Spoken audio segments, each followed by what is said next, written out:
Some people say you are what you attract. But that's not always true, because the reality is that you can be an amazing, wonderful woman and you're still going to have damaged, toxic men come your way. And so what's more important than just what you're attracting is what you're entertaining. Now, mind you, yes, do we need to be mindful of what we're putting out into the world and how that can impact the people that we meet? Absolutely. But we do have to pay even closer attention to what we allow to remain in our lives and what we engage in. And the fact remains that there are tons of toxic, damaged men out there. Now listen, do not take that as all men are toxic and damaged, all right? There are tons of amazing, wonderful men. Seriously, I mean that with full confidence. I know it, I say it with certainty. But that doesn't negate the fact that yes, there are, one could argue, a growing number of damaged, toxic men that you have to be mindful how to navigate through. And the unfortunate reality is that many women, maybe yourself, has found yourself in a situation where you have gotten caught up with one, when you have allowed things to go too far. And so by doing these things I'm about to lay out for you, I'm going to help you protect yourself, but protect yourself in the right way, because it just hit my spirit, so I have to mention it. Because a lot of people, especially if you're a believer, if you're a spiritual person, they use the mantra of guarding your heart, right? And I know that many of you are going about that the wrong way, because in guarding your heart, you've put walls up. You got walls up, you got snipers on the roof, you got landmines surrounding the walls. You are ready for anything, but ready in a way that only actually causes more damage, more hurt. That's why I say the same walls you have to protect you are the same walls blocking your blessings. So you have to be mindful of, the goal is not to operate in fear, all right? But it is to operate more in faith. And let me give you this analogy so you can understand. Think about being a driver. If someone is overly protective as a driver, meaning they're constantly looking out for getting hit, an accident, all these things, they're probably going to be a bad driver, because they're not focused on the destination. They're not focused on driving correctly. They're just looking out for all these distractions, not distractions, but potential crashes, potential hurtful situations, so on and so forth, come in their way.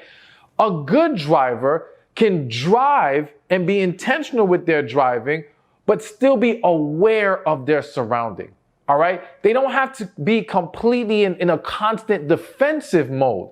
They just have to be aware.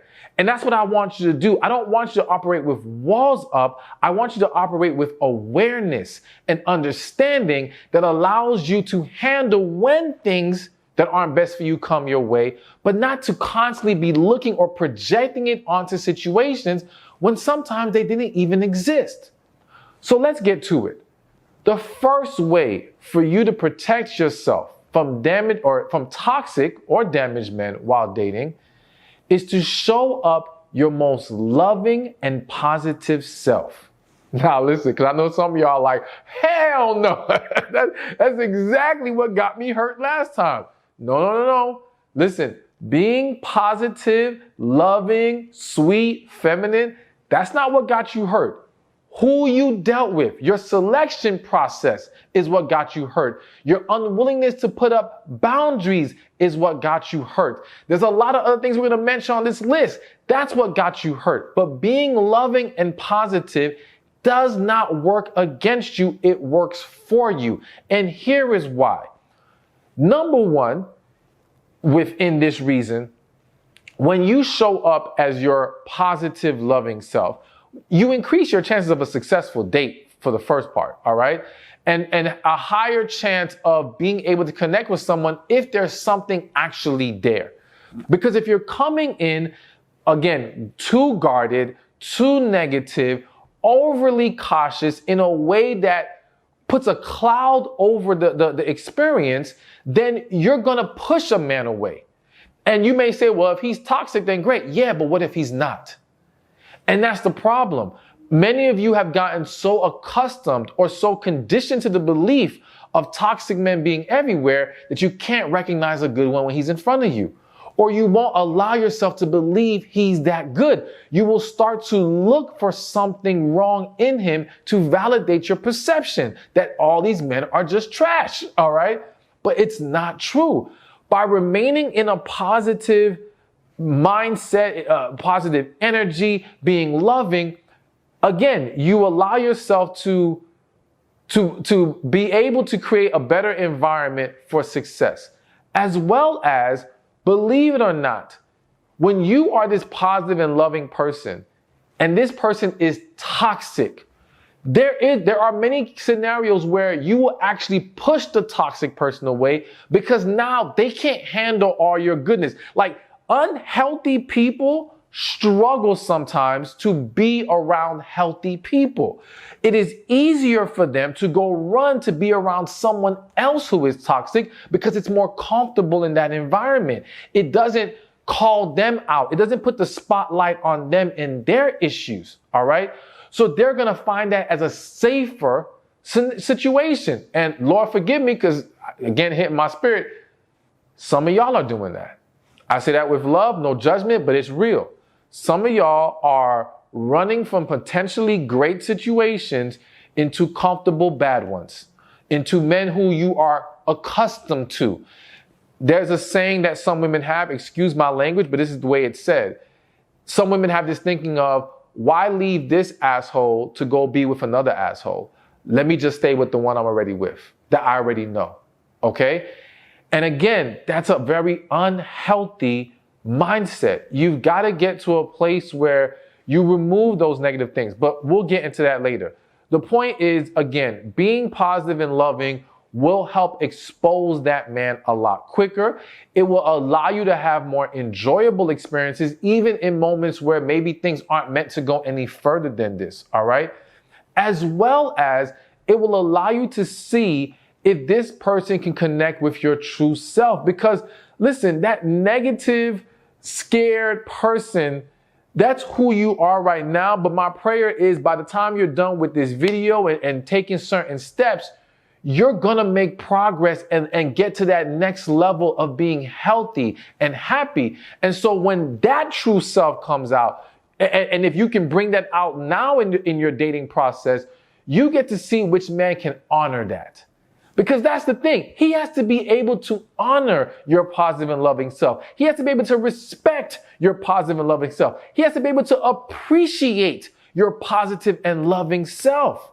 So we have to show that immediately because, again, believe it or not, if you are coming across negative, guarded, things like that, and let's just say you are dating a toxic man, and more specifically, you're dating a man who only is trying to have fun, trying to have sex with you, that's it. Well, that's not going to drive him away. In a lot of cases, the toxic man who's not, or the man who's not serious about trying to have a relationship is going to be less pushed away by your negativity because his goal is to sleep with you.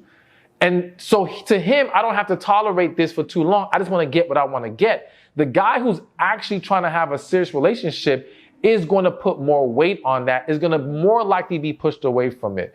So it's important that you show up the right way to get the right results. And again, don't be afraid that he will take advantage of your sweetness. No, because you can be sweet, loving, positive, and still draw the line on what is acceptable and not acceptable in this relationship. All right, so we move on to number 2. And the second thing you can do to protect yourself from toxic men is not be afraid to ask for things. Now, listen, because I already know some of y'all minds are going to different places, all right? So let me clarify. When I say not being afraid to ask for things, a lot of you have reached a point in life where you have gotten used to doing things for yourself, all right? And you are proudly an independent woman. But I always say to have a successful relationship, you need interdependence, all right? And it's very easy for a woman who has become so used to and conditioned to her independence to have a conflict with sliding into an interdependent role. Interdependent being that you are able to rely on each other, count on each other, do for each other, all right? Yes, you could handle it yourself, but you shouldn't have to.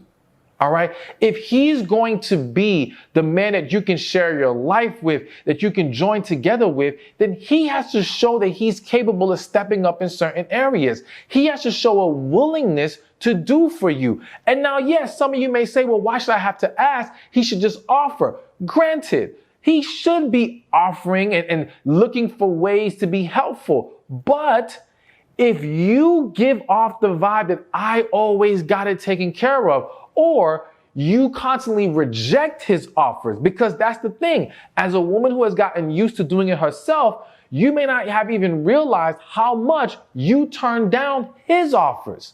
All right. This is a very small example, but it shows you the mindset that happens here. Let's say carrying groceries. Let's say you guys are hanging out and every time you go grocery shopping, you carry your own groceries and he asks you, yo, let me carry that for you. And you always say, I got it. I got it. I can take care of it. I'm good. There will come a point where he will stop asking.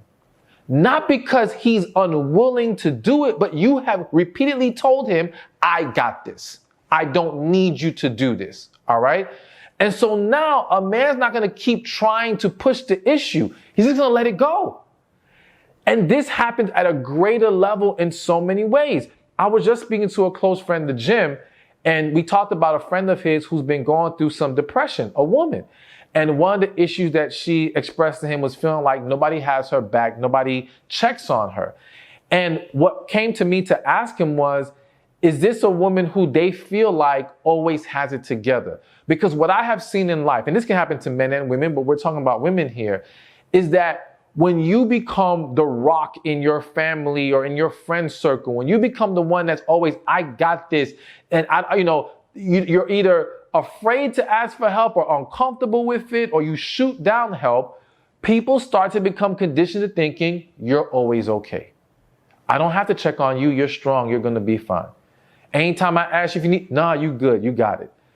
And so we have to be very careful with it, that we're not creating the environment that we're going to end up resenting, that we're going to end up being frustrated by.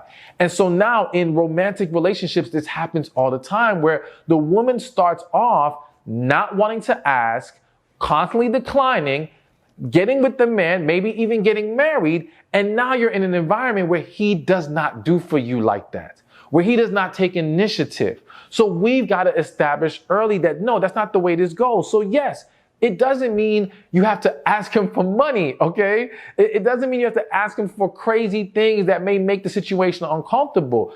But it could be very simple things like, can you grab that for me? Can you carry this for me? And again, just to initially show that you're willing to accept his help. Now, if you do find yourself always having to ask and he never offers, we got a whole different problem right there. But I want you to get comfortable that when you genuinely need some help, ask. When you need him to pour into you, and it's not even just help or favors. If you need more from him as far as his efforts, you should be willing to ask. If, for example, you need to hear from him more often, you should not be afraid to ask him to reach out to you more, or to establish that this is a requirement for you, this is a need. Because again, he may not understand what you're looking to have poured into you. And by you being more transparent, this is going to be good for you to become comfortable in expressing your needs. And it's going to be good for him, if he's serious, to be able to pour into him. So now by doing this, you expose the toxic man, because when you ask and all he has is complaints and excuses, we got a problem. If he's going to make it this big old issue, we got a problem. If he's never actually doing what he says he will do, we got a problem. Do you see where we're going here? Because the toxic man is trying to do less for more. He is trying to minimize as much effort as possible to get as much as he can from you. So therefore, he will not take kindly to your request of any kind. But the guy who's serious would. So you will have an easier time seeing, can this man be what I need? And let me say this before we move on to the next point. It's not just about what you need today. It's about what you're going to need going forward. All right. So a lot of women say, but I'm fine. I am actually okay doing it myself right now. Cool. But are you going to be okay doing it yourself for the next 2 years, 4 years, 5 years, however many years? If you know that's not the type of relationship you want in the long term, you have to establish that early, because how you start can be how you will finish. And if you start off by making him think he does not have to do for you, then you're going to find yourself in a relationship where he's not doing a damn thing for you. All right. So, man, I like this video. This is some good stuff. I got to say so myself, but let's keep this going. Okay.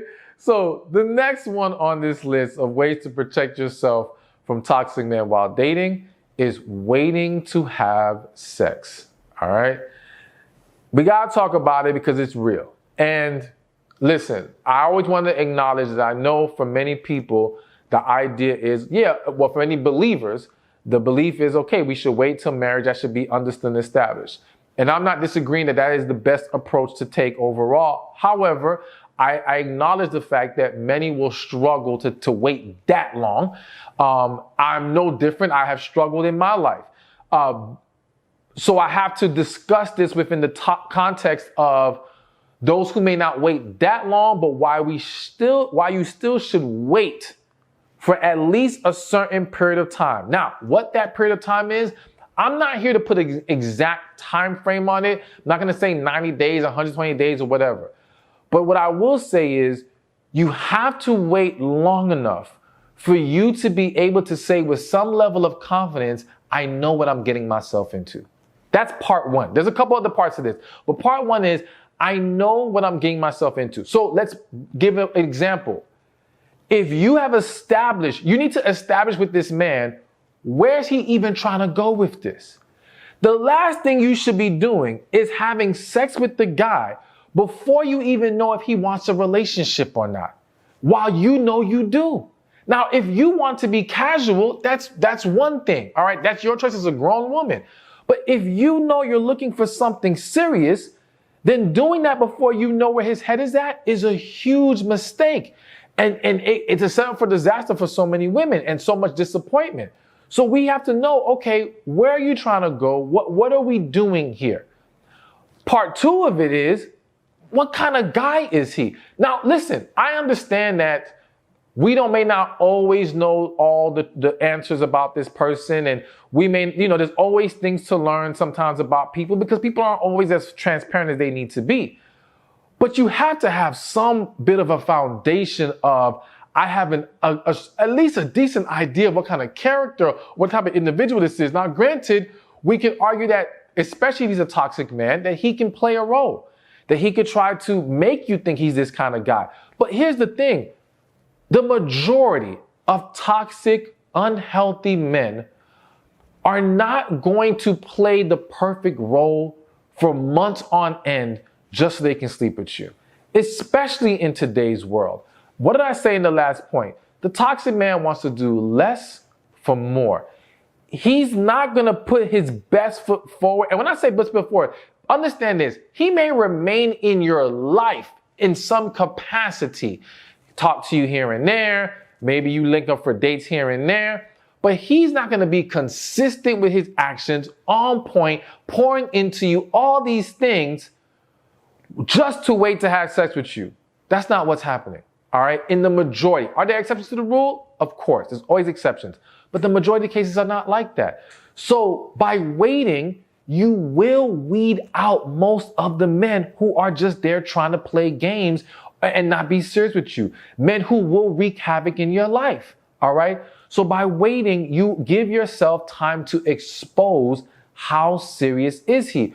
But also, here's the other, and I argue this might be one of the biggest, outside of spiritual reasons, biggest reasons a woman should wait and people should wait, is because sex can cloud your judgment.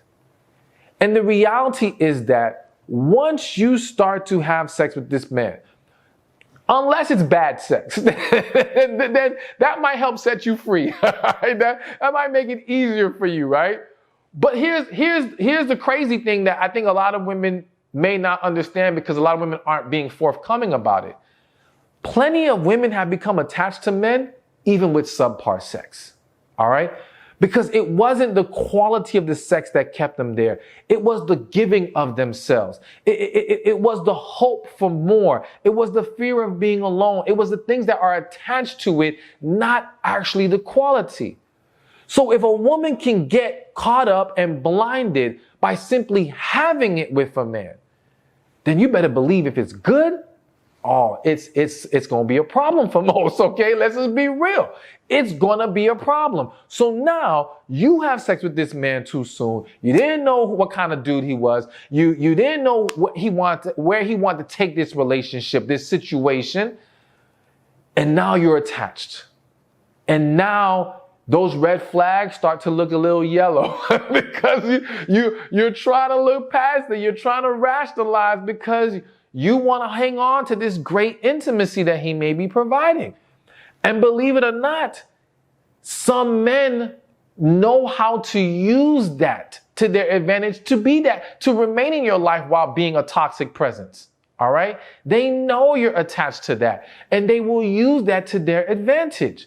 So you've got to be careful for your sake and give yourself the opportunity to think clearly and see things for what they are. So by waiting, you help to at least minimize. It doesn't guarantee anything 100%, but it increases your chances of success and not getting caught up with a toxic or damaged man. All right, so now moving along to keep this going. The next thing on this list that you need to protect yourself from getting caught up with toxic men while dating is an accountability partner. Now, here's the reason why I felt it was very important to put this on this list. It's very easy for anybody, men and women, but again, we're talking to women, to break the rules and the boundaries that you said you would set in your life when you're caught up in the moment. All right? Your emotions get the best of you. Again, let's say you did cross the line sexually. That's getting the best of you.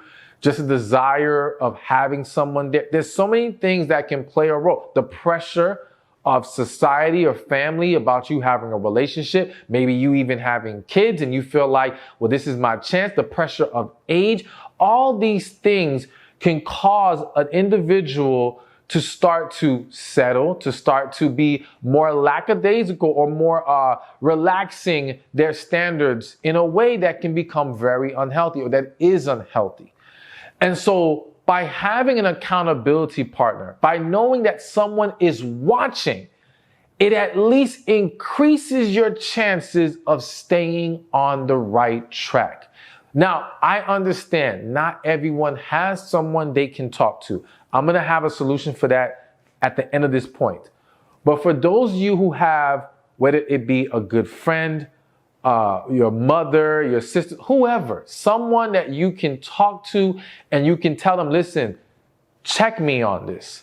Be real with me. Be brutally honest with me. If you see me doing things I should not be doing, let's discuss the way we're supposed to. Let's discuss all these things in this video that we should be implementing. And if you see that I'm making the mistakes, let me know, and do not be afraid to be honest. And you have to agree to be receptive to what they have to say, because the reality is that a lot of women struggle being honest with their friends. Not all women, but there's a lot, because of how their friends react to their honest advice. All right. Now, of course, sometimes it's not about what they said, it's how they said it. So we know it's a two-way street when it comes to communication.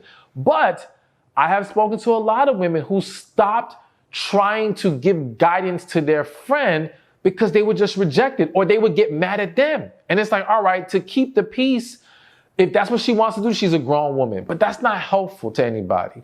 So you have to be accountable to being held in check, all right? And give that friend, family member, whoever, permission to do that.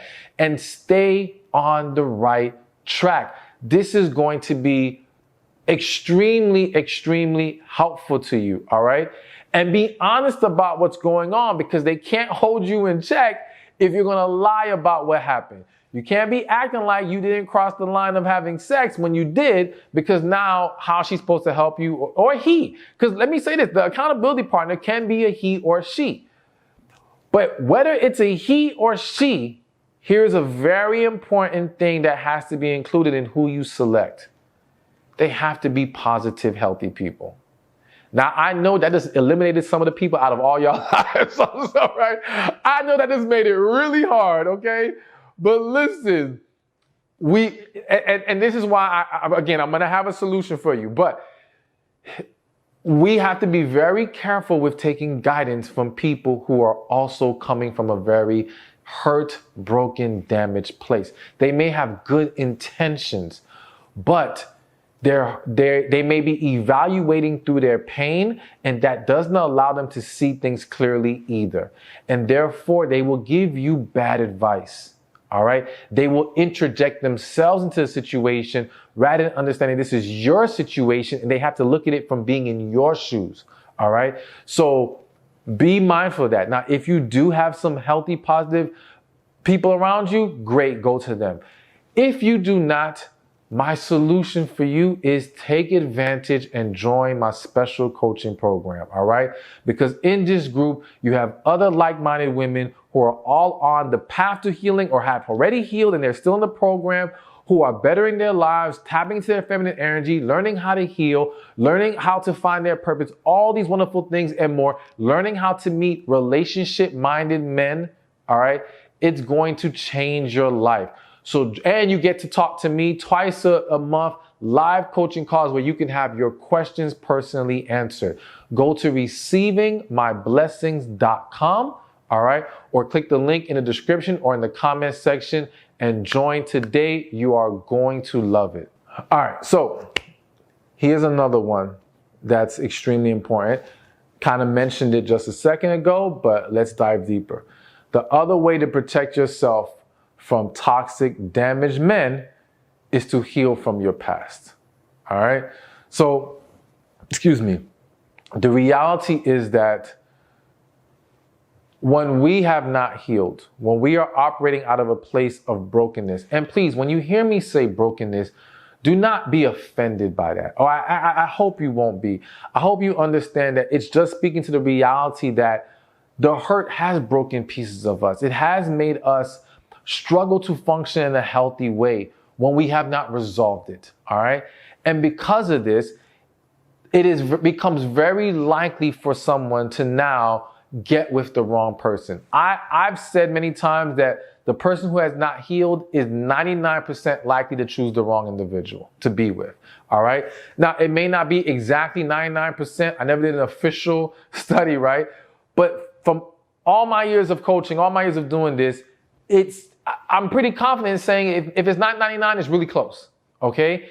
And the reality is that because when you have been hurt and you haven't resolved it, well, you don't want to truly be vulnerable. There's a level of vulnerability that you may accept, but to really give yourself, you're going to stop it at a certain point.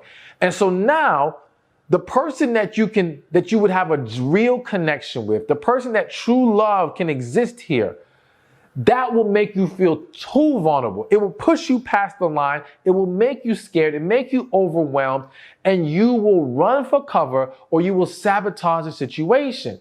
So instead, you will end up entertaining the person who is good enough to be with, but doesn't take you all the way there because it feels emotionally safer.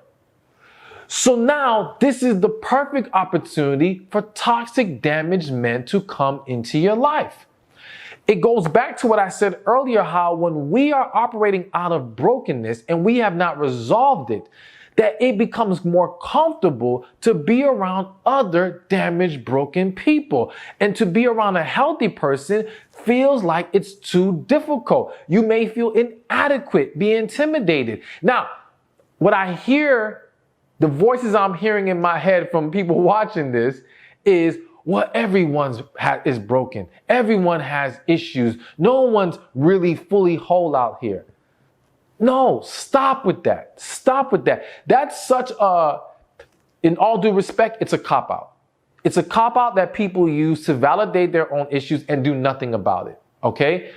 Yes, I think it's fair and accurate to say that there's no one who has walked this earth who hasn't at some point been hurt. All right? I think we've all gone through things. But there are many, thousands, possibly millions of people who've done the work to heal.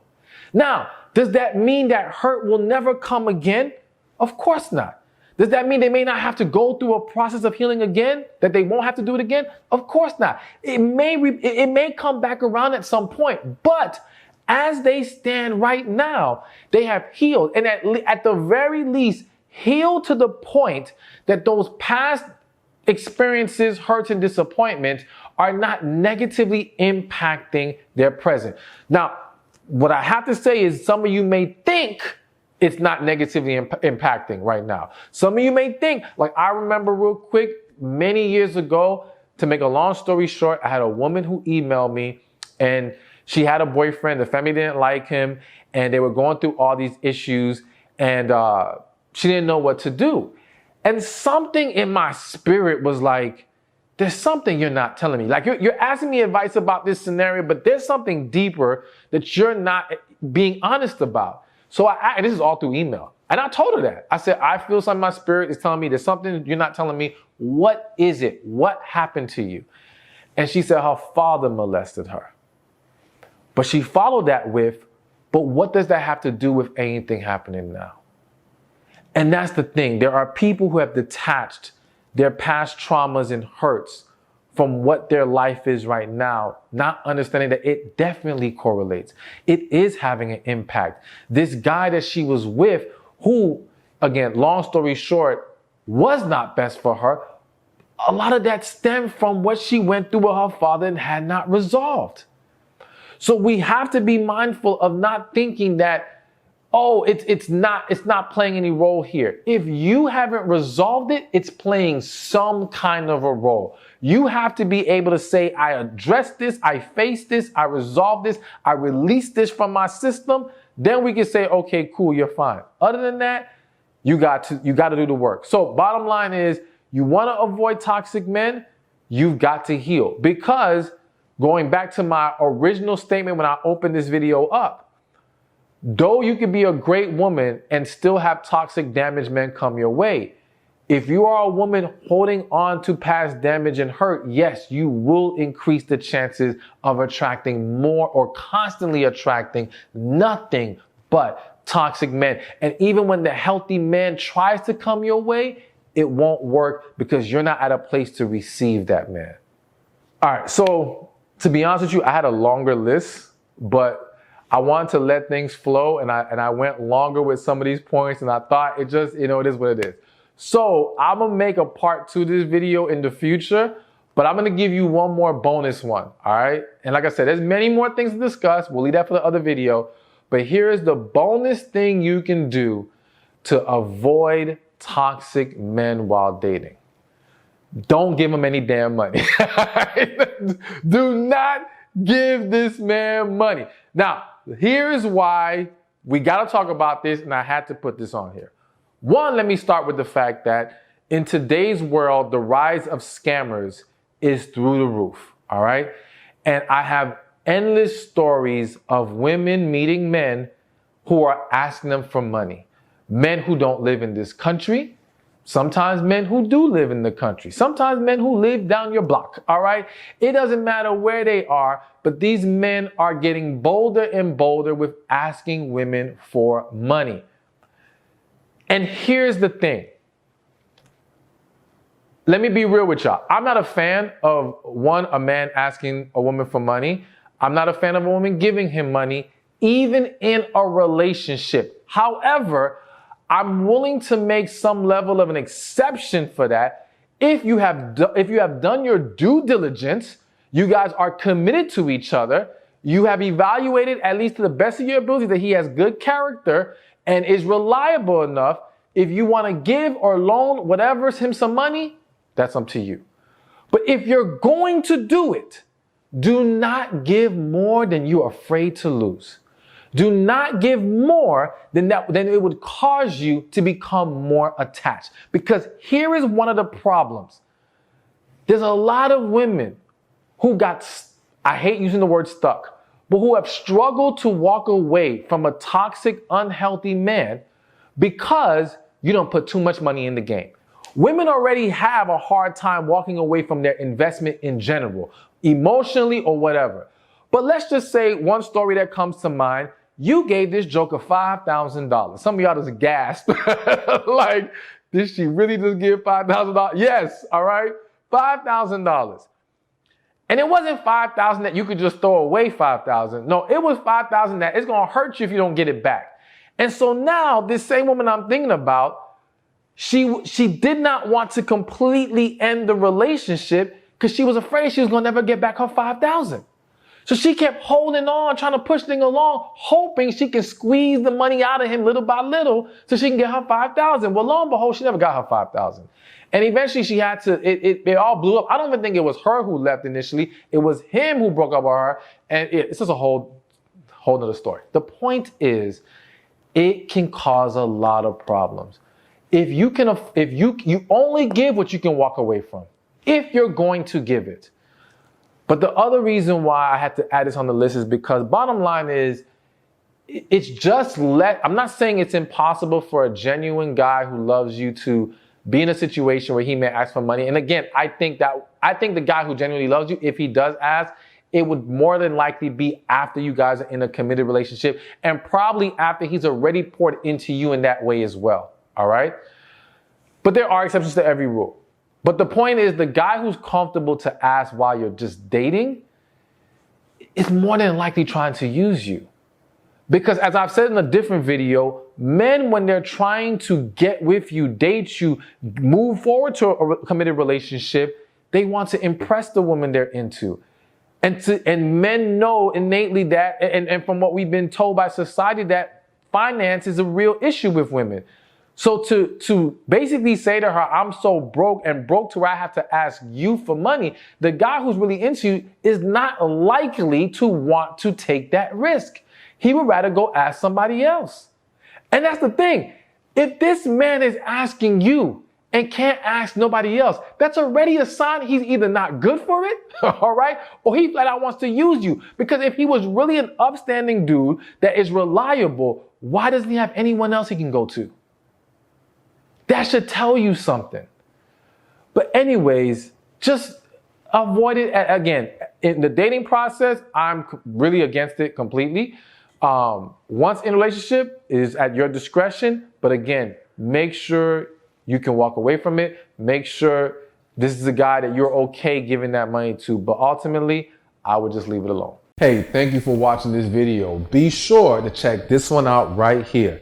And I'll see you there. So there's a quote that I say, and it goes, if your absence isn't enough to motivate him, your presence never will.